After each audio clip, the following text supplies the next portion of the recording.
Police जाणीव सेवा संघाच्या वतीने बार्शीत विना मास्क फिरणाऱ्या नागरिकांना मास्क व गुलाबाचे फूल देऊन अनोख्या पद्धतीने शिवजयंती साजरी करण्यात आली।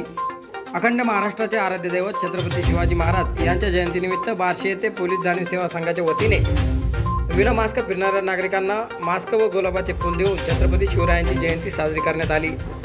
पोलीस जाणीव सेवा संघाचे संस्थापक अध्यक्ष रविसर फडणीस यांच्या मार्गदर्शनाखाली तसेच सुभाषनगर पोलीस चौकीचे पोलीस उपनिरीक्षक प्रवीण शिरसाट, शशिकांत लोकळे, बाळासाहेब डबडे, बार्शी तालुका पोलीस हर्षवर्धन वाघमोडे यांची यावेळी उपस्थिती होती। हा कार्यक्रम भगवान लोकरे यांच्या मार्गदर्शनाखाली पार पडला। त्यावेळी पोलीस जाणीव सेवा संघाचे बार्शी तालुका विभाग प्रमुख उमेश आनेराव, उपविभाग प्रमुख समाधान विधाते, बार्शी शहराध्यक्ष अभिजित माळी, कार्याध्यक्ष रमेश डोंगरे, महिला शहराध्यक्ष सुप्रियाताई काशीद, बळेवाडी शाखा प्रमुख संवेद तर्टे, सदस्य दत्ता माने इत्यादी पदाधिकारी यांची उपस्थिती होती।